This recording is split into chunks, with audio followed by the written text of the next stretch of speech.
This is Star Wars The Vintage Collection, Darth Malgus. This is from the third wave of 2012. He is number VC93. This is without a doubt the most in-demand figure of the wave. People are clamoring for this figure. If you found him already, consider yourself very lucky. I found this guy at my local comic shop and he was $30. I couldn't believe it. I went there to pick him up. They had it on hold for me. I went there, and I guess they started to adjust prices according to which figures they thought were going to be the hard to find ones, which one people would want. It was $30. I couldn't believe it. I normally don't spend that much money on figures, but I got him to review, so I bought him. I opened him. I'm reviewing him now, and then I'm going to sell him. I'm going to sell him for how much I paid. So if you're looking for this guy and you can't find him, I'll be putting him on eBay soon, or or you can even message me or something. I don't know. Anyway, more on him in a minute. Let's look at the packaging he comes in first, as always. I really like the vintage collection packaging. It's really cool. As you can see, he's from the expanded universe, and the image of him is just sick. I mean, he looks menacing. I really like it when they use these this artwork as opposed to a photo. I think it works really well. Here's the back, small bio about the figure. So look at that, $29.99. Some figures from the rest of the wave. I have all of them and am reviewing them now. Alright, he comes with his ignited lightsaber. You can see it right there. Reminds me a lot of Starkiller's lightsaber from the Force Unleashed figures. He comes with an unignited lightsaber, which has a peg hole on the side, and that'll just put right here. And it has a peg on the side, and it'll fit right into the peg hole. Fits in there nice and snugly, and it's really out of the way. It's right on the side. He also comes with his cape that's removable, and a hooded cloak, which is also removable. I'll show you what he looks like with this on in a minute. Alright, so the figure is from the expanded universe again. It's from the Old Republic video game that just came out for PC. I haven't played this yet. I got it for my birthday a couple weeks ago. I'm really excited to play it. If you haven't seen it, just go on YouTube and search for the trailers to the Old Republic, man. They look sick. So he looks a lot like Darth Vader without his helmet on, but he is not Darth Vader. He's just very similar to him, and I really like it. He's a real solid figure. He's very big. He's made of like a pretty hard plastic, or I guess a harder soft plastic, but he's very big, and he's very chunky. He's big and bulky. I tend to like a more slender looking figure, but if that's your thing, then here he is. Let's take a closer look at his sculpt and paint. Like I said, he's very big and bulky. Look at that. I think he's a little bit too top heavy.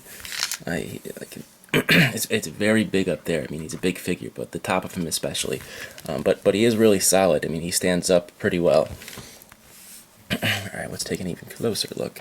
He's got a lot of texture all over him. See all those, I don't know if they're not called rivets, but I don't know. All that little clothing texture in there from his suit, his space suit. A lot of nice texture in there. The black paint on him, that's a very glossy black. And then the gray trimming, it's not quite a matte gray, it's kind of a semi-gloss. It's just a little bit glossier than a matte, but it has a really nice, contrast between the black and the gray. I really like that. And of course he's got some silver trim, and then some little buttons and lights all over him like Vader. I mean, the detail on this guy is fantastic. Look at that. I hate hinge hips. They're so ugly. That's one of my biggest problems with Star Wars figures. It just looks ugly. It just looks like a toy. It's just it's so ugly. I hate that part. All right, so take a look at his arms. A lot more nice texture in there. Really nice. All those little, see, this is very reminiscent of Vader. All the little lights and buttons and gadgets on him. I really like his shoulder pads here, especially the front. A lot of nice sculpted detail in there, as well as paint detail. It's a nice silvery color, and it has even some metal brushing throughout it. Very subtle, but it does have it. His shoulder pads, I'm not really big on the paint on his shoulder pads, if you can see that. I'm not sure if that's an error or if that's what it's supposed to look like, but the little silver on it, it looks kind of haphazard, and it just kind of slapdash on there.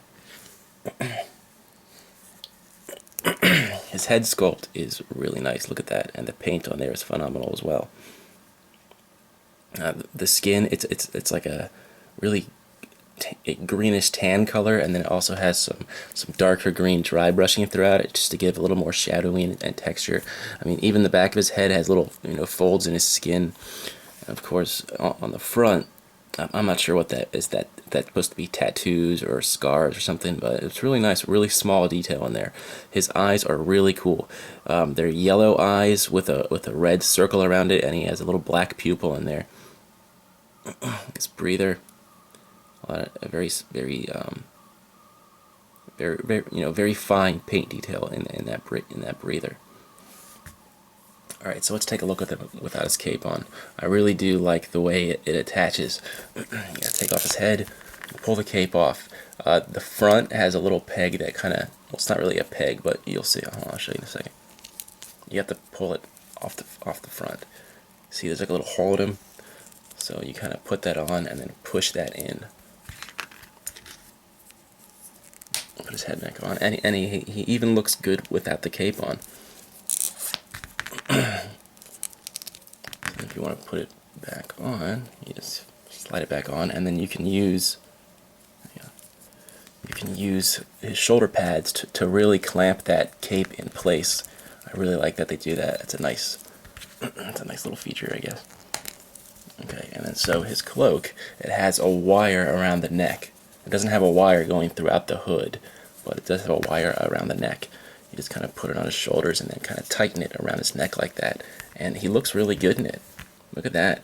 I mean, if you play around with it even more, I mean, it looks good right now, but if you play around with it even more, you can get it to, I mean, really look like a heavy cloak over his head. So that's an A+. They don't usually do such nice cloaks. I'm very happy with that.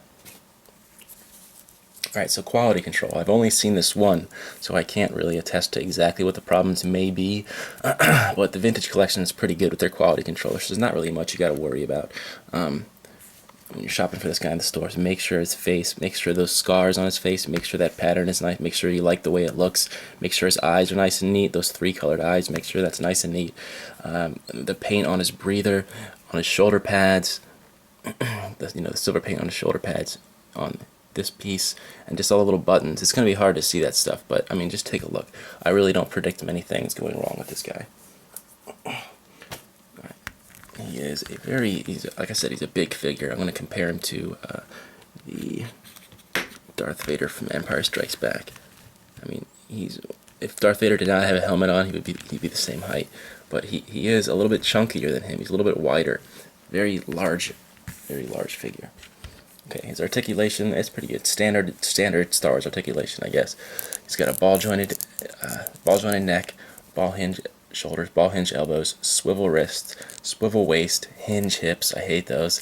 Ball hinge knees and ball hinge ankles.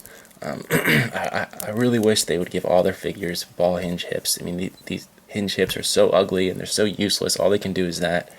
So that's one of my biggest problems with Star Wars figures. Alright, so final thoughts. I think he's a very hard to find figure. I do really like him. He's got a nice sculpt. It's really big. You get a lot of plastic with him. He's got a nice paint application, and he's got good accessories. That cloak especially is really nice. He is lacking hip articulation or good hip articulation, but other than that, I mean, he's a pretty good figure. I would rate this guy like an 8, and that's pretty good coming from me for a Star Wars figures. I'm usually pretty strict with my grading, so yeah, he gets an 8. If I was to rate this guy within Star Wars figures only, he would be like a 9, maybe. Should you buy him? Yeah, I think you should. I mean, if you like the expanded universe, if you like the Old Republic, you definitely want to pick this guy up. If you found him in retail, you consider yourself very lucky. Right now, you can find this guy online. He's been going for $40, $50, $60. I've seen it. But if you're patient and if you're hardcore with your hunting, you should be able to find him in retail. If you're the first one there, they'll be hitting retail very soon. Or if you want, you can buy him from me. Alright, well, that's all I got for him. I've got the rest of the wave coming up, so I hope you found this helpful, and until next time, keep collecting.